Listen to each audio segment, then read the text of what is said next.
What is going on, everybody? And welcome to episode number 66? Yep. 66. 66. Okay, I thought that was right. 66 of the Talking ATL Hawks podcast. Per usual, you got the best crew in the nation. You got myself, you got John, and that's all that really matters. So welcome back to another. I like how he just thinks that I'm just like, can't do this to him.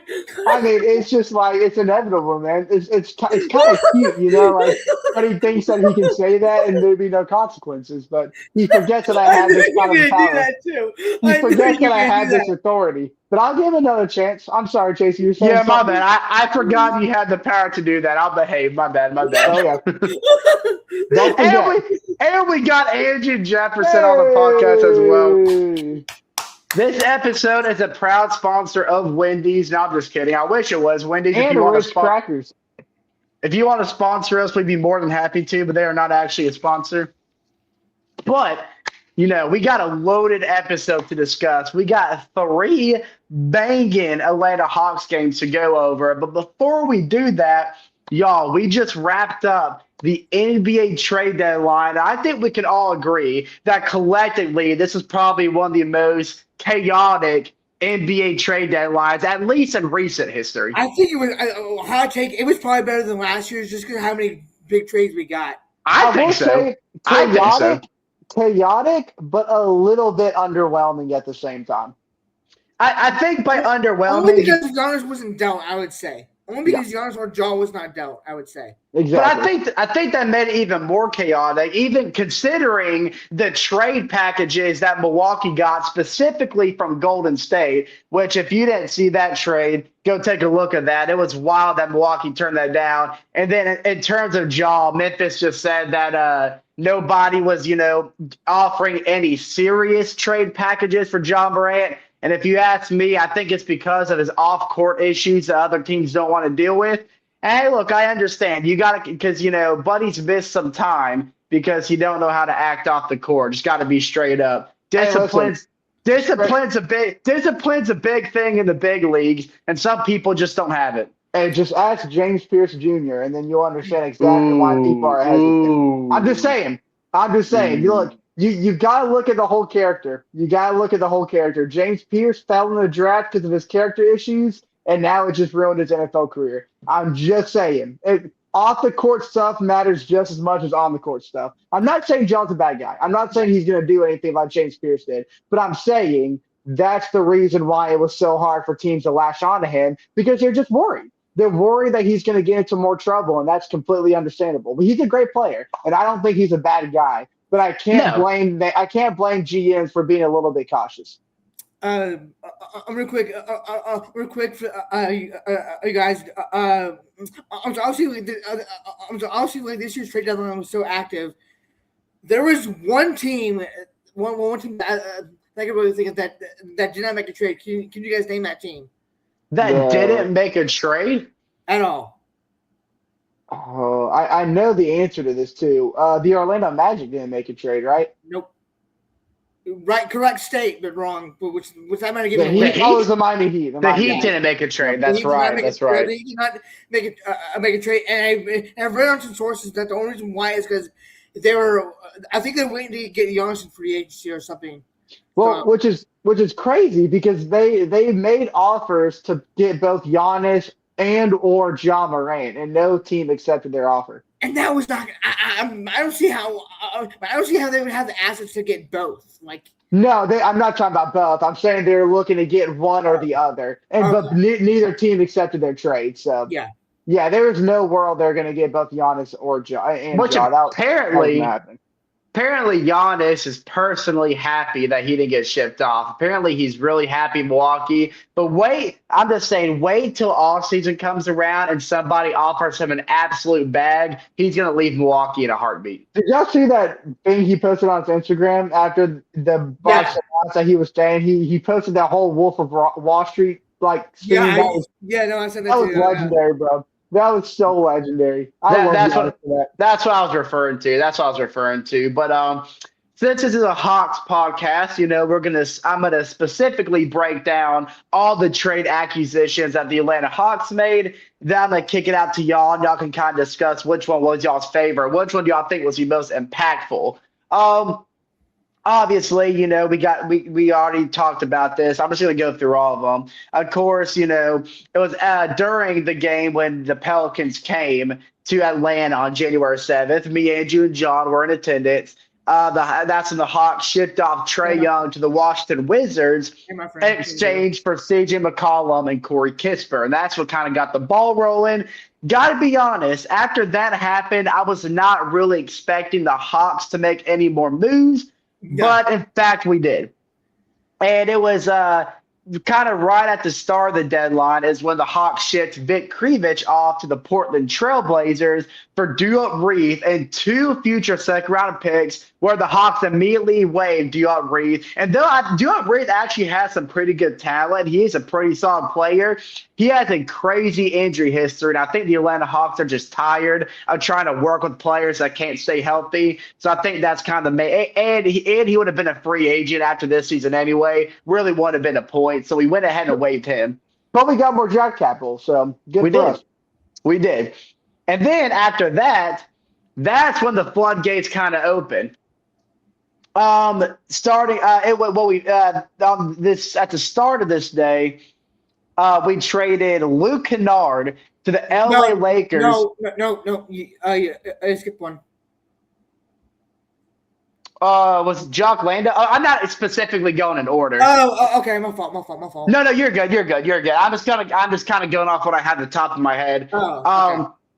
Luke Kennard was dealt to the Los Angeles Lakers, and we got Gabe Vincent in the second round pick. That kind of threw me off guard, mainly because Luke Kennard. All of us off guard, honestly. Because Luke Kennard is on pace for like a record-shattering three-point percentage in one season, and he was really starting to find his rhythm coming off the bench for the Atlanta Hawks. And his minutes were going up. He was a huge three-point asset. But Gabe Vincent is solid. I know Lakers fans are kind of hating on Gabe Vincent, but if you ask me, Laker fans are very spoiled and picky because Gabe Vincent really does have some raw talent. Well, Yeah. apparently, sorry, John, you go. You mean I think like a few days before the actual deadline, like I saw this clip of like LeBron yelling at Gabe Vincent during like some huddle about, I think it was like him not playing defense or something. Yep. Like that. Yep. And then did you see what LeBron did afterwards when he started talking to the GM. The GM said something to him, and LeBron did a little head nod, pointing at Gabe Vincent. And then, like, right after that, Buddy was gone. If that's not GM in full form, I don't know what is. I gotta say, Yeah, that's LeBron James for it. That's little GM. I gotta say, Yeah. letting go of Luke Kennard was tough Yeah. because he led the NBA in three-point percentage. He was playing his best basketball. It was the version of Luke Kennard that the Atlanta Hawks signed in the offseason. And it seemed like when he was at the peak of his performance, we let him go for Gabe Vincent. Now, I'm not a fan. Three-point contest now. He's probably gonna be the three-point contest and not a Hawks jersey. Yeah, Jersey. I'm not a fan of the one-on-one trade. I do like Gabe Vincent for his defense, but it turns out that Onzi kind of had a vision in mind with this trade. So what Onzi has kind of released to the public is that he's kind of accepting the fact that the Atlanta Hawks might not make it so far in the playoffs this year. Now, we could. There's always a chance, but he understands that where the Hawks are right now is not anywhere close to where he wants them to be. So he's portraying the future with this trade, and he understands that getting rid of Luke Kennard gives us that $11 million back in free cap space that we can use in the offseason, which means Onzi is gearing up for a pretty sizable acquisition in the offseason. I'm not saying it's going to be Giannis, but I'm saying if you're an Atlanta Hawks fan, I know the trade kind of sucked for face value, but what it could provide for us in the offseason through free agency could be way bigger in value than what Luke Kennard was to us. So don't be so down on yourselves. It does suck. I hate that we had to get rid of Luke Kennard, but at least we get good defense from Gabe Vincent now and we could get us a sizable acquisition during free agency. So just hold on to your horses. Let Onsi cook. Let Onsi cook. But yeah, it's Well, one on one. It sucks. But yeah, well, I will say that Auntie Sayla quickly filled the void that we'd be missing with Luke Kennard because that's when the big boys had. That's when the big buck happened. And Auntie Sayla pulled off one of the biggest Grand Theft Auto robberies I've ever seen in the history of the trade deadline. We shipped off by himself. The only thing we gave up here was Kristaps Porzingis to the who? Golden State Warriors. Wait, And we had Kershaw? dude, if y'all didn't know, apparently we had I didn't even know we Kristaps this had whole him. time. Yeah, No way. yeah. I don't know what kind of strings Onse Sailor pulled, but apparently Kristaps was kind of hiding in the shadows this entire time. I think the only reason I guess we signed him like secretly and we didn't know about it. Yeah, I what's think going on the here? reason we did that so that nobody would know we had Kristaps, and then we could pull out some kind of secret, overpowered trade. Right? You know what? I got it. This is exactly what happened. Because Kristaps, kind of came out with this heart condition, which is a similar heart condition that retired Chris Bosh, and his career is looking a little bumpy. After that came out, he kind of like hush hush to the public. It was like, why don't we just keep you in the shadows so nobody hears about that? And they're like, oh, Golden State, hey, do you remember Kristaps? Remember how really good he is? I will give him to you for free. All we want is Buddy Hield and Jonathan Kuminga. And they're like, That's not bet, free. since we can't get Giannis, Kristaps Porzingis is the next best thing. But apparently, is it who's Golden State? Is it Cephalosha? Isn't that the Golden State GM? No, it's Mike Dunleavy. Mike Dunley, yes. Mike Dunley, former Hawks legend, by the way, apparently has not been paying attention to the NBA this year and has no idea that Kristaps is practically useless. And we just got Jonathan Kuminga, who is explosive at the rim. He's an attacking player.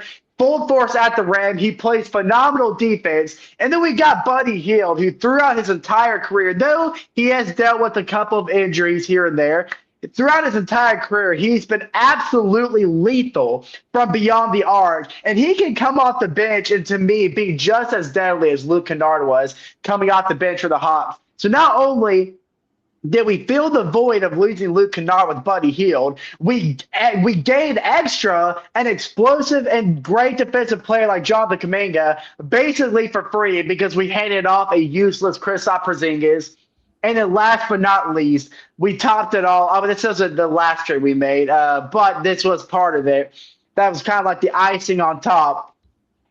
Jock Landale had a wild ride this trade deadline, and we're going to get to it in a little bit. I won't get into the full story now, but basically, he played for the Grizzlies, got shipped off to Utah, and Utah immediately shipped him to Atlanta for cash. Now, I don't know who this cash guy is, but he is getting thrown around like chopped liver because we got Jock Landale. That was a joke, by the way. We got Jock Landale for basically free.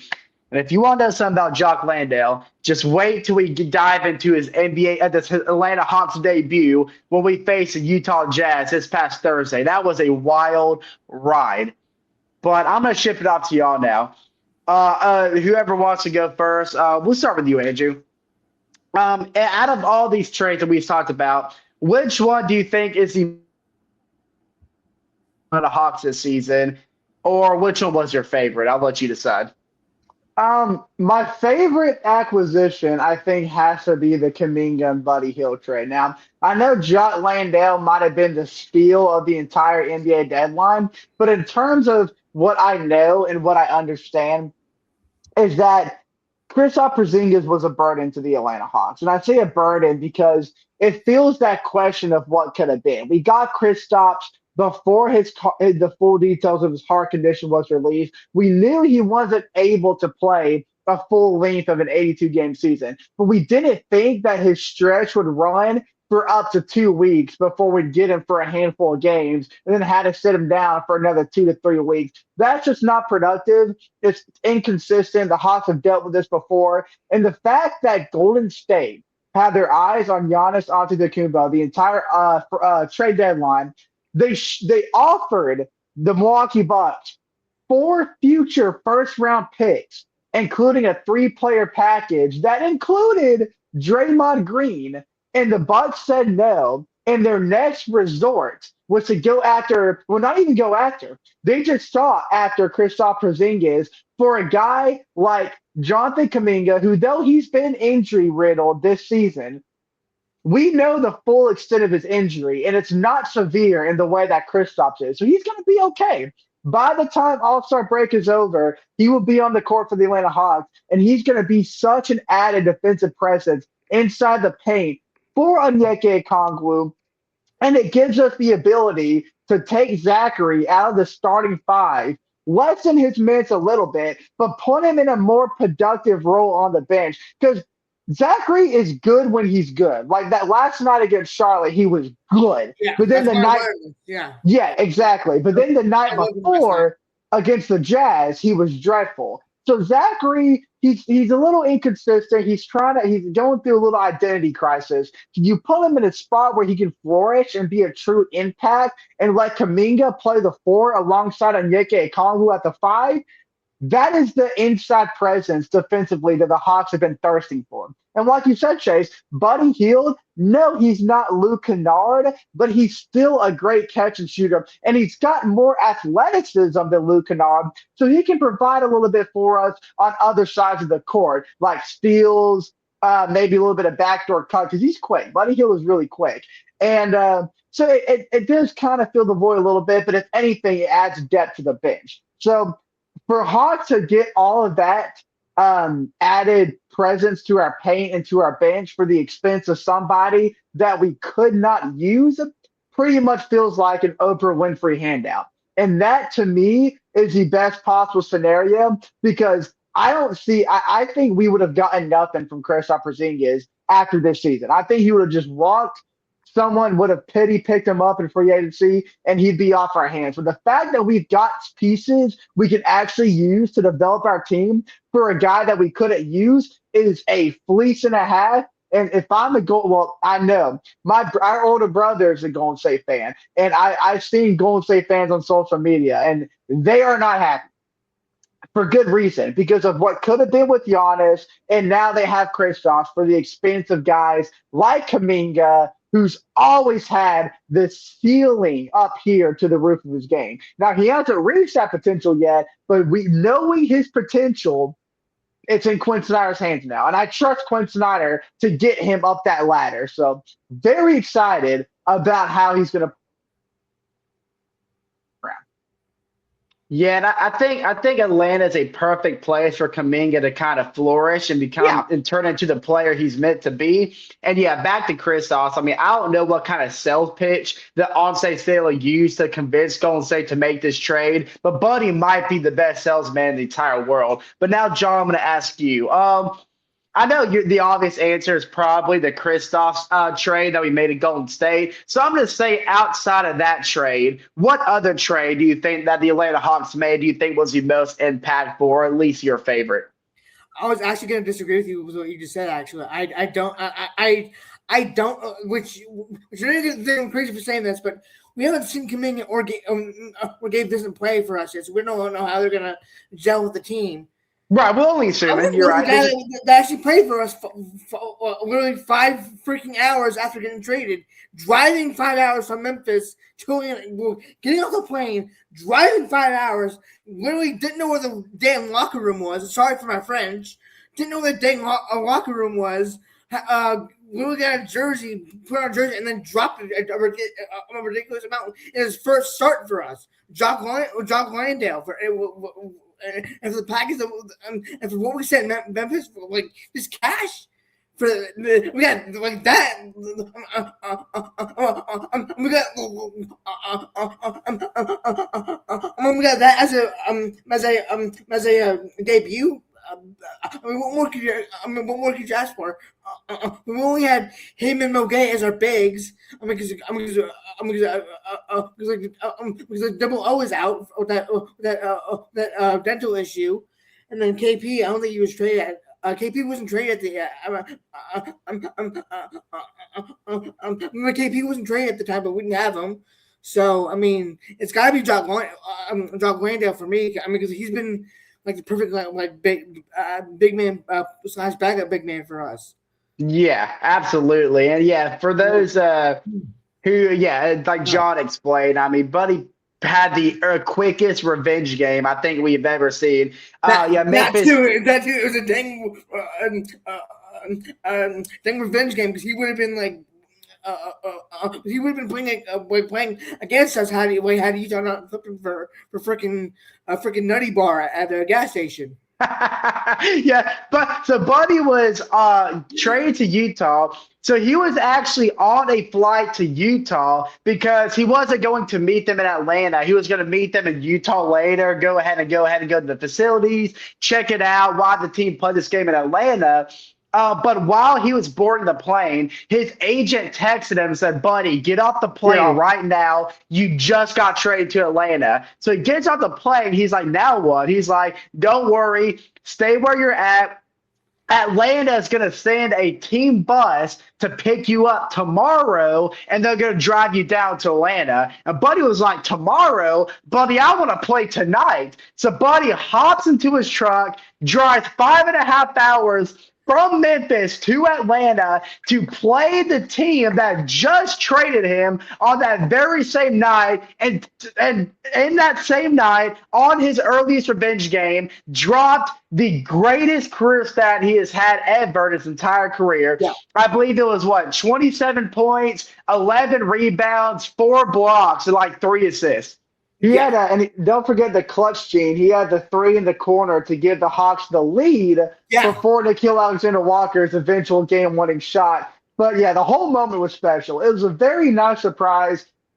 Jock Landale did great covering for Onyeka Okongwu. And now that Okongwu's back, he's in his little Bane phase right now. Obviously, that means Jock's minutes are going to decrease a lot, as we saw in that Charlotte game. But even in the few minutes that he played in that Charlotte game, he was still very productive. So he has proven his worth already in Atlanta in just a span of 2 nights. And I think he is going to provide such a big support for Atlanta because Onyeka Okongwu might miss a couple of games with this dental. We don't really know what the future looks like in terms of his mouth. Hopefully he's going to be okay with that Bane mask. But even if something were to happen to him or Gay, we know that we have a reliable scorer in Jock Landale, who's a great rim protector and can grab rebounds like a madman. So yeah, he was a nice surprise. That's what I said. He could have very easily been the steal of the entire deadline. And who would have thought it coming?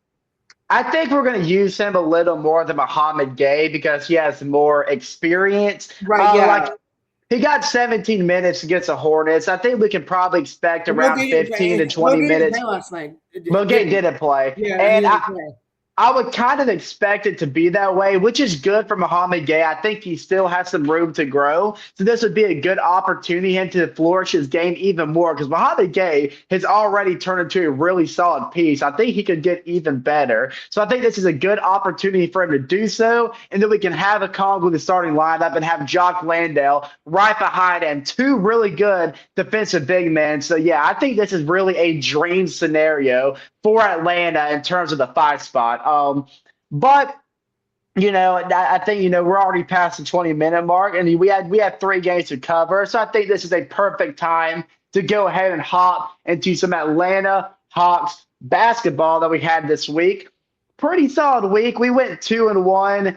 Could have been 3-0. That Hornets game last night was a little bit of a heartbreaker, but the Hornets are just playing unbelievable basketball right now. Charles Barkley. I'm not mad at. I'm not mad at that game whatsoever. It sucks to lose, but we lost to a team that's on fire, and we just didn't give up at all.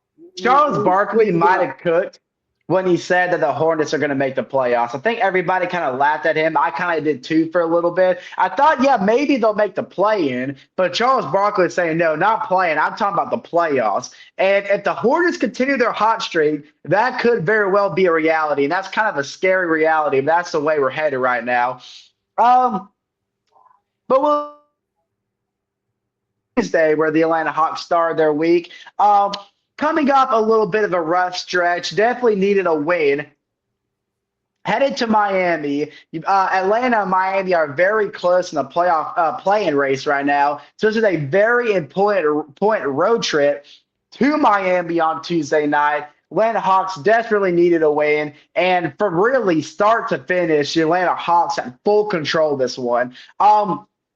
Andrew and I weren't able to watch the first half because we were at a Bible study, but we were able to catch the second half. But I mean, it was an all around really good performance. Now, to be fair, the Miami Heat were very injury prone. There are a lot of players that didn't play.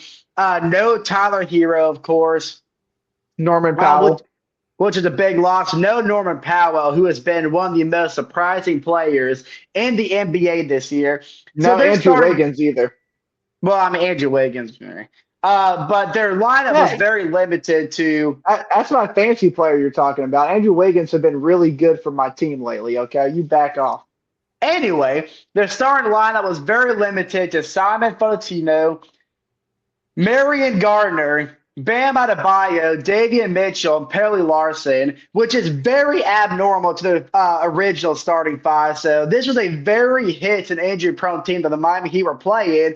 But the good news is this isn't the game the Atlanta Hawks stumbled, that we actually took full advantage of a very good opportunity presented to us, regardless of it being on the road, which Atlanta doesn't have the best history playing on the road against the Heat.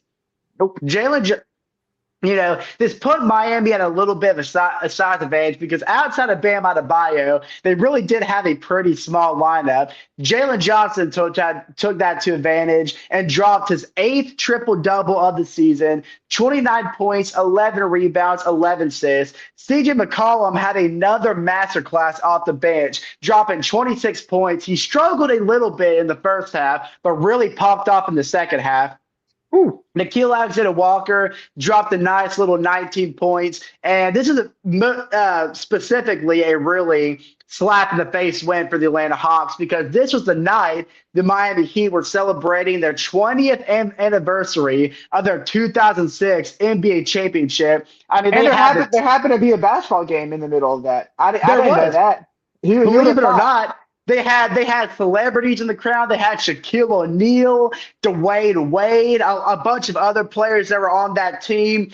And, they decided to wait till halftime to do this whole presentation, which, by the way, took nearly 40 minutes. A normal NBA halftime, by the way, is 15 minutes. They went almost triple that and almost reached 40 minutes of this halftime presentation. Now, I understand, 20th anniversary of winning an NBA title is a really big deal.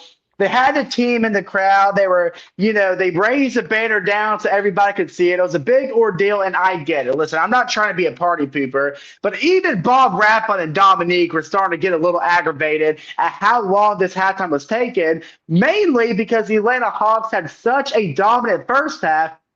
They're kind of worried that, hey, this is kind of unfair to Atlanta Hawks. They could come out the second half, get really cold, and this could be a completely different ball game. And matter of fact, that's almost what happened because the first 6 minutes of the third quarter was absolutely dreadful for the Atlanta Hawks. And it was about the 6-minute mark, really, when CJ McCollum came into the third quarter, is when the Atlanta Hawks really start to gather control again. Then we ran away with it with the rest of the way. Very good win for the Atlanta Hawks. John, I'm going to kick it off to you first. To you, I know John was actually out being Michael Jackson on the dance floor doing some line dancing during that night. Yeah. So Yeah. I don't know how much of the highlights you saw or how much of the stats you looked over, but in your opinion, John, what do you think was the most impactful thing the Atlanta Hawks did that factored into a really important road win? I mean, like we said before, probably Jalen Johnson's triple double, and then CJ off the bench dropping a ridiculous 26, shooting 10 for 18 from the field, 6 for 9 from three. But I think the most impactfful one, and Andrew's gonna love this, is Keaton Wallace's 1 minute dropping 3 points and 100% from the field. Andrew, what do you think about that? Keaton Wallace dropping. Wheaton Collis, man, I love that dude. Andrew? If you're saying something, y'all guys are cutting out. I don't know if I'm having Wi-Fi issues. I can hear a little bit of what you guys say, but I for some reason you guys keep cutting out, so it's kind of hard to understand. I know y'all said something about Keaton Wallace, but I have Yeah, no idea no, what it was. I know. Was he playing the game because he dropped three points in 1 minute? Uh, in my heart, he's always player of the game. The Atlanta Hawks, he's the most important part of every Atlanta Hawks win. You guys just don't know it, man. But what he does in garbage time is what sets the Hawks apart from every opponent. I'm just saying. And Only massive true bench ball presence. knowers, I get it. only true ball knowers will pick up on that. But I'm just saying, dude, Keaton Wallace. I told you, man. We're gonna tear down that Dominique statue so we can make room for two Keaton Wallace statues. Okay, I told you it's gonna happen. Let's not. It's not I gonna told happen. you it was gonna happen. If only we had the power to kick Andrew off the screen too. That would have been a prime moment to do so. Too bad. But yeah, I think first of all, let me speak on this whole halftime fiasco. I get it. I understand it's important and you want to give it the proper time, but why not you do it the right way? Talk to the Chicago Bulls, who had Derrick Rose's banner ceremony. They had a ceremony before tip-off and after the game was over, so they could fit their entire theatrics without interrupting the flow of the game. That's how you do it. If you want to put this whole show where you sit the players down around this fancy table that has the finals trophy in the middle of it with the big banner behind you, do it before or after the game because you can't fit all of that in 15 minutes. Now during halftime, you could have just got them out there to say, hey, yeah, wave to the crowd at center court. That's cool. You could have done that and then you saved everything else for before or after the game. But don't interrupt the flow of a basketball game with a halftime that's triple in size because that's to me that should have never been allowed. I don't know who approved that. I don't know why it was approved, but that should have never been allowed. But yeah, credit to the Atlanta Hawks. I mean, right from tip off, we got right down to business. We understood the advantages we had in matchups because of the Miami Heat's injury list. Now you can't ever go into a matchup like that and underestimate what those other players have to bring to the court because the Atlanta Hawks still very, very familiar with who Miami had on the court. I mean, don't forget about Davion Mitchell and what he did to the Atlanta Hawks during the playing game against the Miami Heat last year. Oh, I mentioned him. I mentioned him. Us up in overtime and in the fourth quarter. And the Atlanta Hawks got down to business, got off to a really incredible start. We were attacking the paint. We were hitting all of our outside shots, grabbing rebounds. Just a lot went well for the Atlanta Hawks. And that's how the Hawks were able to stretch the lead to 23 at one point in the first half. And then, like Chase said, after the whole ridiculously long halftime, the Atlanta Hawks kind of, had trouble finding their footing. We were forcing dumb turnovers, will led to easy transition points for the Miami Heat. And then CJ McCollum, though Jalen Johnson was the clear player of the game, but side Keaton Wallace because of his dominant triple-double performance. But what CJ McCollum did in that fourth quarter, to me, is what really solidified the Atlanta Hawks lead. We kind of gained the edge back going into the fourth quarter, but then CJ McCollum, caught fire on his fingertips. He was making catch and shoot shots in transition, fadeaways at the mid-range, tough layups at the rim. Just everything you would expect from prime CJ McCollum was out in full effect in that fourth quarter. And that's how the Hawks were able to solidify the win. I want to compliment our defense. We did really good holding down the three-point shot. Though we did get out-rebounded a lot in the second half of that game, we still kept our consistency up. We shot nearly 50% from the field, 42% from the three-point line. We had him in assists by nearly 10. We were sharing the ball a lot more. Us getting out rebounded in the second half because though they got a lot of second chance points, we had enough juice to respond to those small little Miami Heat runs. So that way we could neutralize the threat very quick. And I always want to give credit to Quinn Snyder because something about Quinn Snyder's ability to recognize when he needs to call a timeout and make those quick adjustments. The Atlanta Hawks always look like a much different team coming off a timeout every single time. So give big credit to Quinn Snyder and the coaching staff for honing in on issues and making sure they're fixed quickly. Because that's another reason why we were able to kind of halt Miami's threat in the third quarter. I think this is something else about the Atlanta Hawks, specifically this season, that we don't talk about a lot. But I mean, it's a major part of this team. I think a lot of credit goes to Quinn Snyder because this is something he did very well and his stint with the Utah Jazz as well, as he always emphasizes ball movement and, getting the whole team involved. He loves having possessions where 3 or 4 guys in one possession touch the ball, kind of like the Greg Popovich days of the San Antonio Spurs. I think given that recipe, it's no surprise that the Atlanta Hawks leads the NBA with the most total team assists. And it's a reason why the Atlanta Hawks efficient offenses in the NBA, and we can attack on all areas inside the paint and beyond the arc. And it's a strong suit of the Atlanta Hawks defense of this offense. It's still the defense that's been the killer for the Atlanta Hawks. And I think we're going to get into that a little more in the Utah game, even though we won that one, but especially the Hornets game last night. But yeah, and I also want to give a quick little shout out to Luke Kennard because this was his final game in Atlanta Hawks uniform. Had a great night off the bench, shot 4 for 6. All the shots came from deep, hit 4 of them, snagged 5 rebounds and assists as well, and had a really good block as well. So Luke Kennard had to leave Atlanta, showcasing his consistency from beyond the arc one last time. I did watch the end of the Lakers and Warriors game last night, so I did catch a little bit of the Luke Kennard action in the Lakers jersey. The moment I turned that game on to watch it, when Luke Kennard hit a 3-point shot in front of me, I dang near started crying. I was like, why? Look, It's going to be worth it.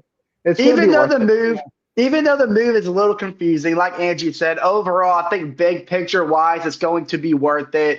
And, we got to appreciate what Luke Kennard did for us. At the start of the season, I'd say about the first 20 or so games, he was a little frustrating. But once he found his rhythm and his minutes went up and he earned those minutes coming off the bench, he made the most of it and turned out to be one of the most consistent three-point shooters the Atlanta Hawks, I'd say, probably ever had since the first 2 years of the Bogdanovich days. But, I digress. And the Atlanta Hawks got a big 127-150 win in Miami.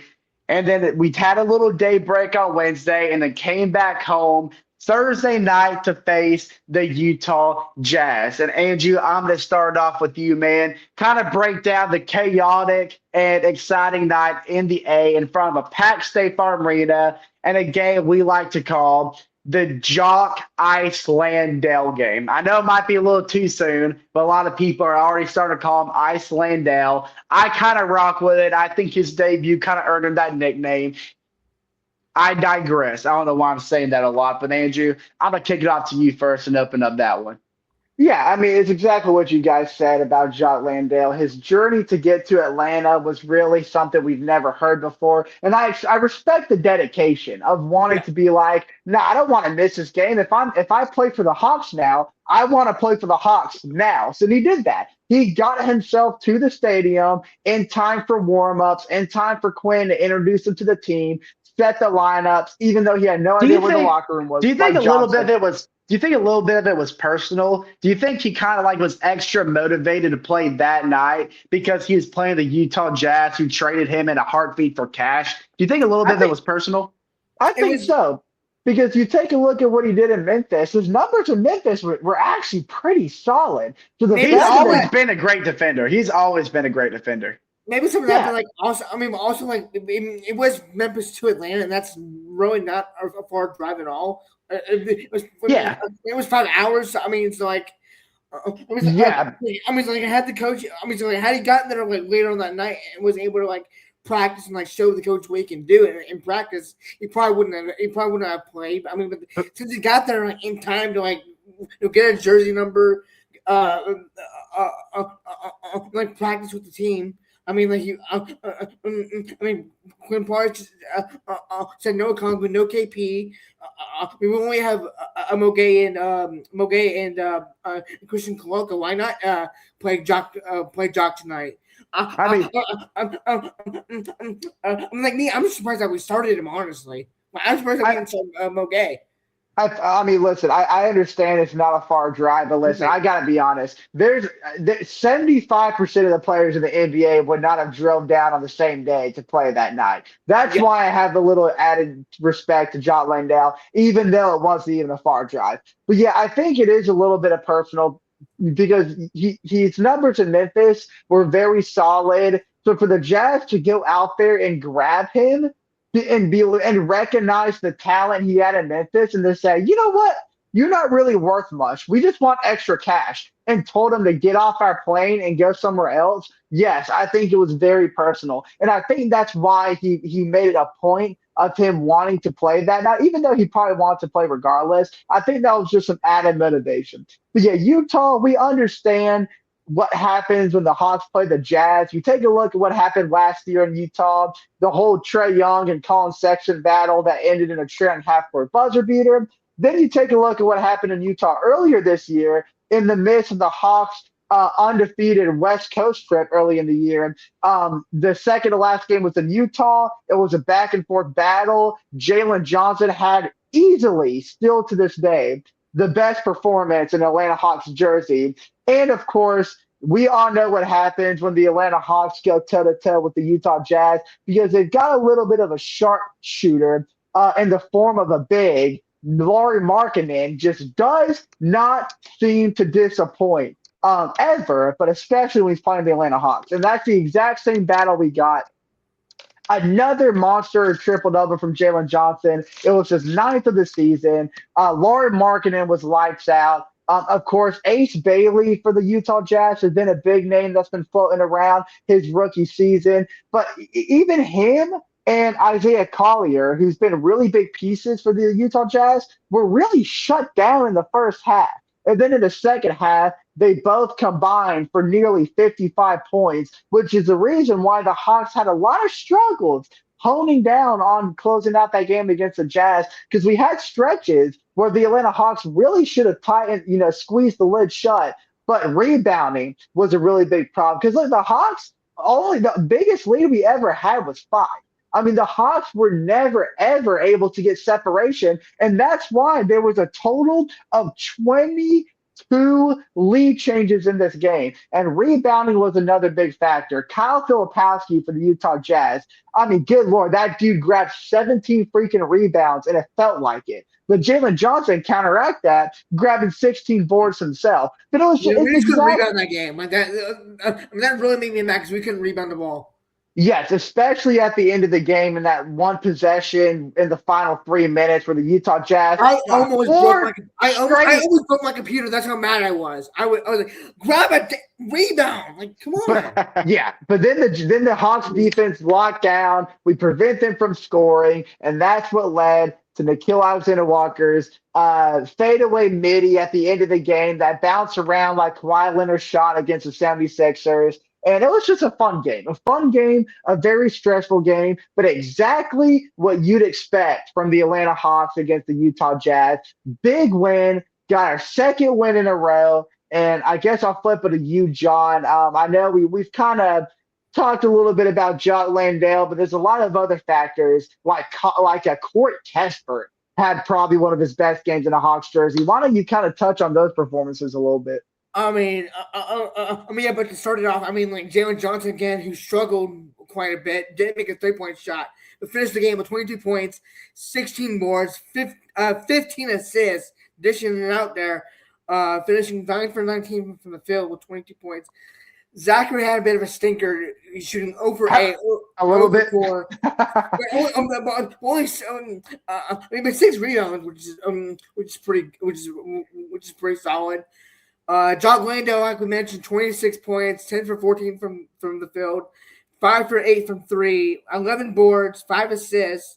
Like y'all call him Baby Jokic. That's pretty much what he is. Pretty much how he played. Yeah. Yeah, Baby Jokic.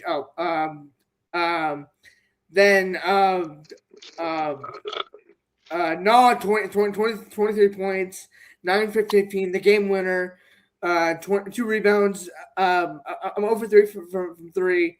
5 assists. Dyson finished with a solid 11, 6, and 6. But Corey Kiss off the bench, like I said, 20 points. only missing 2 shots, which both were from 3-point, from beyond the arc, finishing with 20 points. He had some 2 rebounds. ridiculous threes in that game, man. And Just a ridiculous AC Newell and CJ McCollum had a quiet game, finishing with 9 points and 8 points. So I mean, yeah, just solid game overall. Yeah.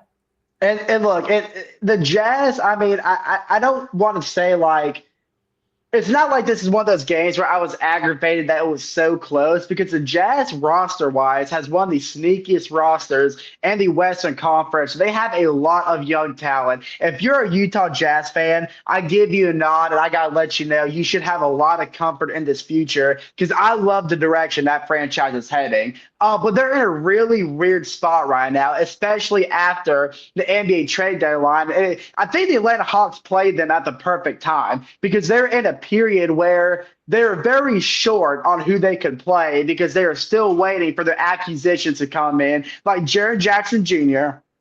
And Keontae George was missing his 3rd straight game for the Jazz with a left ankle sprain. He's been averaging like 25 for them, so he's been a really big piece. So I really don't expect Jaren Jackson Jr. to play much because I think Utah like has to like tank at this point. I'm going to get the number one overall pick. I think they have to tank at this point. That's my opinion. I don't think the Jazz have tanking in their mind at all. I actually think the squad they have. I think actually the squad they have right now is the squad they need to continue. I don't think Utah needs any pieces right now. Because believe me when I say Utah with Ace Bailey, Cal Filipowski, Laura Markkanen, Jaren Jackson Jr., Collier, they can win right. Give them 3 years with this roster, and I promise you the Utah finishes a top 6 seed in the West. And I love what Utah's done this year. And Jaren Jackson Jr. just played last night, and he went dummy stupid. I think. Yeah, listen. Wait, he played last night? He played. Oh. He had 25 minutes, and he dropped 22 points. And it shot 9 for 17. I really like the Jazz head coach too. I think it's important that Jaren Jackson plays now so he can go ahead and build this chemistry with this team. Because I think even next year, the Utah Jazz could be a very sneaky team in the Western Conference. But back to what I was saying. It's put the Jazz in a real weird position, especially Isaiah Collier, because Wednesday night, the night before the game, this was a homecoming. Isaiah Collier, he's an Atlanta native, and he went to Wheeler High School on Wednesday night because he was getting his high school jersey retired there. So this is a really big homecoming. He had a lot of friends and family in State Farm Arena to watch him. But because the Utah Jazz are so limited on who they could be playing right now, they had to kind of spread minutes in a funky way. And this was actually the 2nd straight game that Isaiah Collier had played 48 straight minutes. He didn't get a single second of rest. Isaiah Collier for 2 straight games played from start to finish, and that takes a very big toll on a guy. And he did the most. I was just saying that's the first person who's done that since Rajon Rondo did it in 2019. So shout out Rondo. And against the Magic the other night, they did drop it to 32. But, I mean, he did all he could. I mean, that's a very hard thing to do. And he still dropped 25 minutes and shot 50%, 11 for 22, and 11 assists. So he still had a really impactful night for the Utah Jazz. But I think because of that, because they're playing such a fatigued roster and they were so limited, they only had 3 people come off the bench. Atlanta kind of played them at a right time. And even though it was a really close game, I don't think Atlanta could have done it without the fatigue of the Utah Jazz. We had the edge at the end of the game. Absolutely. Atlanta was really able to kill them and transition and tire them out on the defensive end because Atlanta had such good ball movement. I think it helped Landale a lot too because it gave him a little bit of ease guarding the inside. I know Filipowski had 17 rebounds, and I don't know what we would have done without Landale to kind of limit that a little bit. But I think that was a big reason that Landale got 4 blocks too. It's because the Jazz's inside offense got a little weaker. I think a little bit because of the fatigue, so I gave Atlanta a little bit of the edge there. I really do fear that if they had a fully healthy roster, including Jaren Jackson Jr., I'm not too confident the Atlanta Hawks would have won this game. So I think it was a little bit of a wake up call. It definitely shows that the Atlanta Hawks has more work to do defensively. I was really glad that Nickeil Alexander-Walker had a really good field goal percentage too, because he's kind of been in a weird period as of late where, he's always going to be a confident shooter, and I love that part of Nas' game, but his field goal percentage has dropped a lot. He's had a lot of really rough shooting games. Even if he gets a decent amount of points, his shooting percentage is really not that great. That was the case in Miami Tuesday night. He definitely cleaned that up Thursday night against the Jazz. Just wait until we get Gabe Vincent, Kaminga. Dude, I'm telling you, dude, they're going to help us out defensively so bad. And you're right. That really, even with the fatigue factor, that showed up a lot in that Utah game. And that's the prime reason why we lost the Hornets game that I'm about to get into right now. Because we shot the ball flawlessly and still couldn't get the edge because there was no closeout. We had trouble rebounding and no interior help whatsoever. Yeah, look, we knew the Charlotte Hornets have been red hot. Coming into this game, they've won 8 in a row. They're coming off a 20-point blowout in Houston against the Houston Rockets. Yes, Kevin Durant played, by the way. And they just got Kobe White in the trade deadline. So just imagine adding Kobe White to what the Hornets have already done in the last few games. Like, now, Kobe White are scary, man. Now, Kobe White didn't play last night, though. No. He was there. He was with the team. He just didn't play. Yeah. I'd imagine he's probably going to play tomorrow or Tuesday night. They played Tuesday night. He's probably going to play then. Or he might just wait till after the All-Star break, honestly. This was a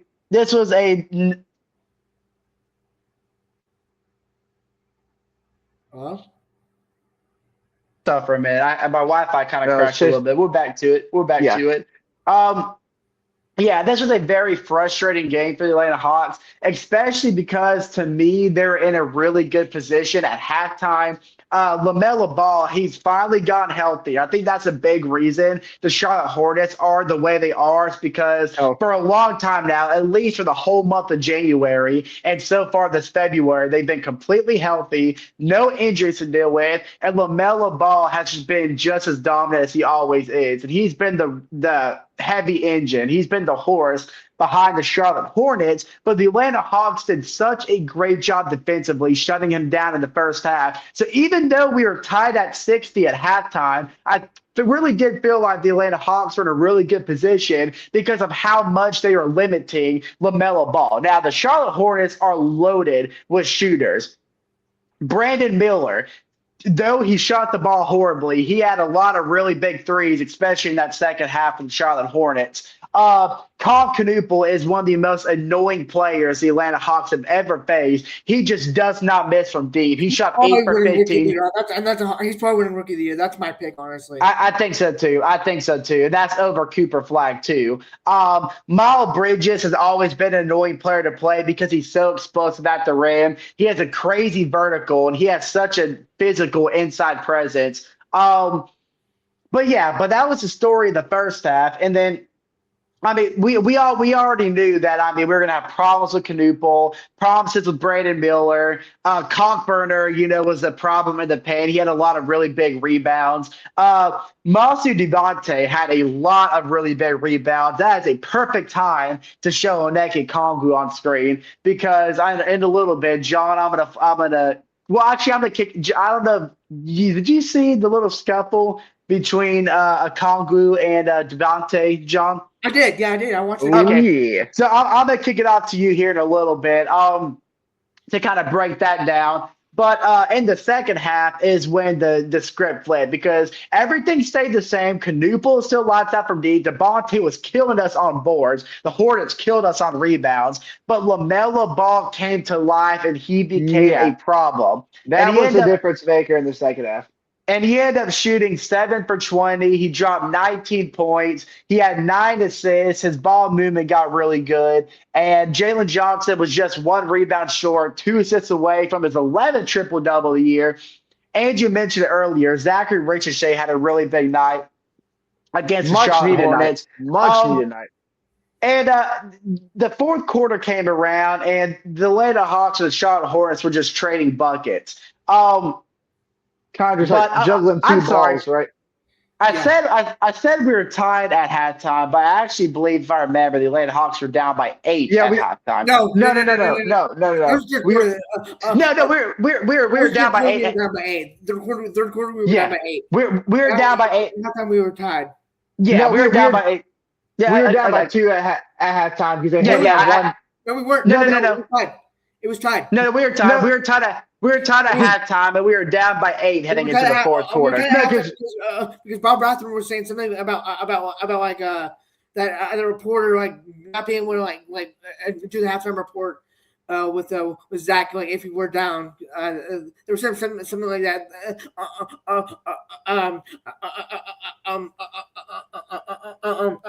think it was like Madison Hawk or something. She's a FanDuel reporter for us, I think.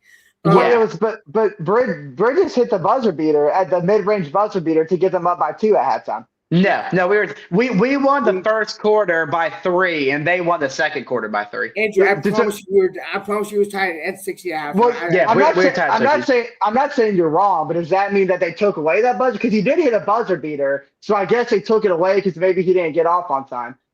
So I must have missed that because I know because he did hit that buzzer beater, but I guess I think the buzzer beater was to tie the game. Yeah, we're up by 2. Because it was tied when that buzzer beater went in. So I guess we were up by 2 when that buzzer beater went in. No, because I promise you, because that buzzer beater would have pulled. So they must have taken it away. Okay. It doesn't matter. Hold on. I'll see if I can find that come on YouTube and watch it. Why John find that? I'm gonna finish what I was saying. But yeah, the Charlotte Hornets closed the third quarter on an 11-0 run, and that's when we ran into some back and forth basketball. And then it was about the final 3 minutes of the game when the Hornets kind of maintained a 5-point lead. Defensively, the Atlanta Hawks turned it up a notch. We got a lot of really big stops, but the Atlanta Hawks cannot score a basket to save their life, especially from 3. We had a lot of really open threes. Kongwu missed an open 3. Nall missed an open 3 from the corner. Corey Kispert missed a wide open 3 from missed shots are shots the Atlanta Hawks have to make in the clutch. And that's what killed us, and that's where the heartbreaker came from last night against the Charlotte Hornets. John, I know you're looking to see if it was a buzzer beater to end the first half. I got it right here. So what happened was Brandon Miller took a 3-point shot with 2 seconds left, missed it, and then Concanuple tipped it in, but they waved it off because the ball was still on his fingertips when the shot went in.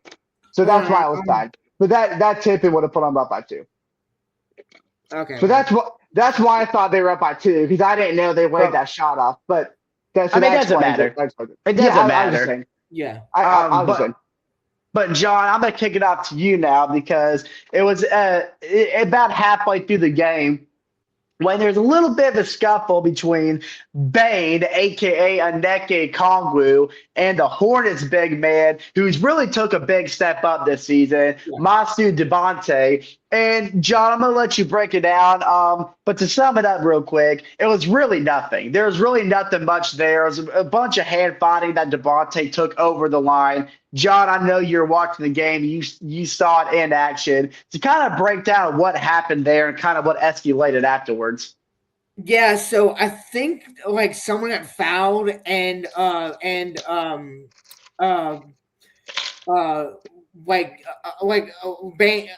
slash Aneka Congo grabbed Debonte to kind of move him out of the way, and Debonte didn't like that, so they kind of got in a little bit of a scuffle.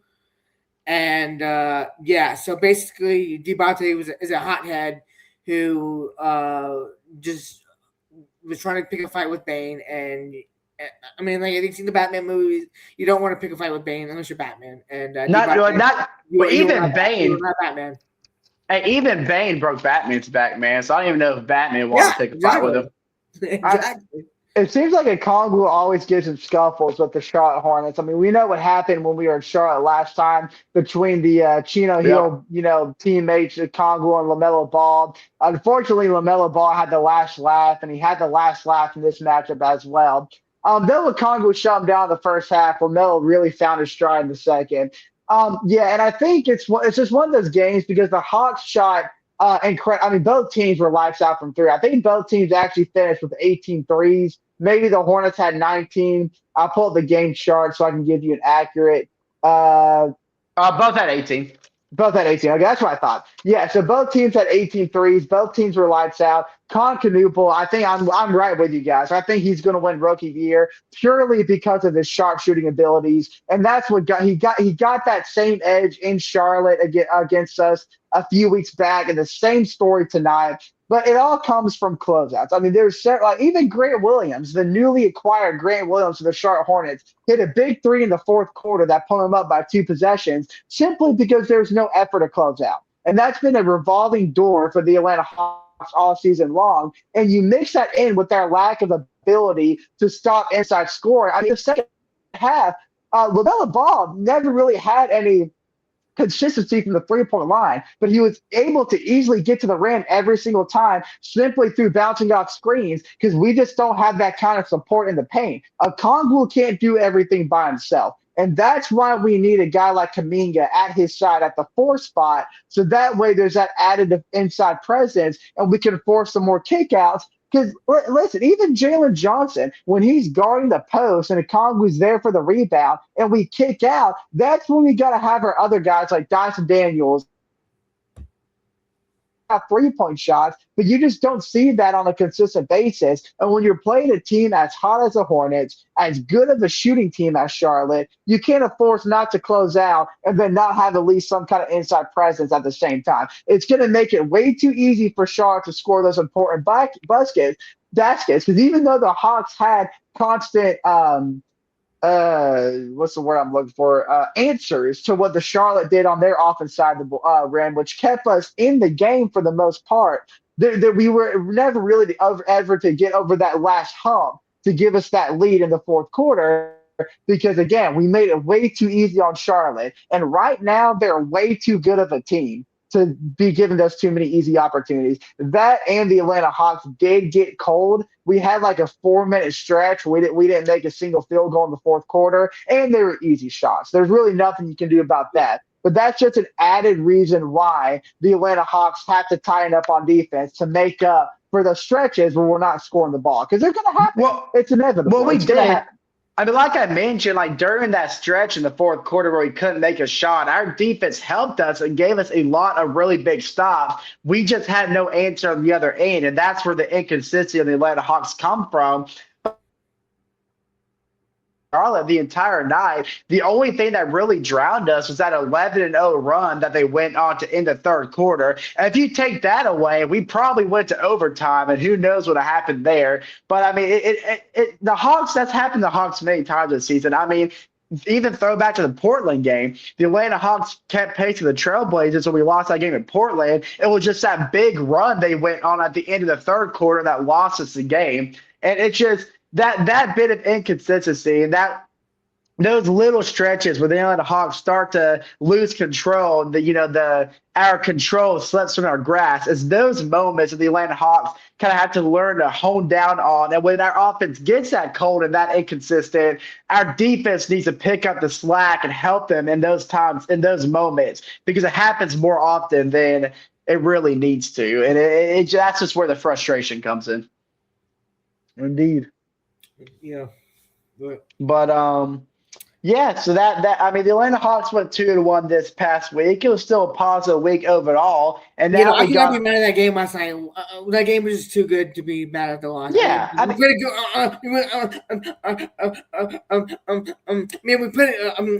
a good Charlotte team finally catching their strides, and yeah, I mean.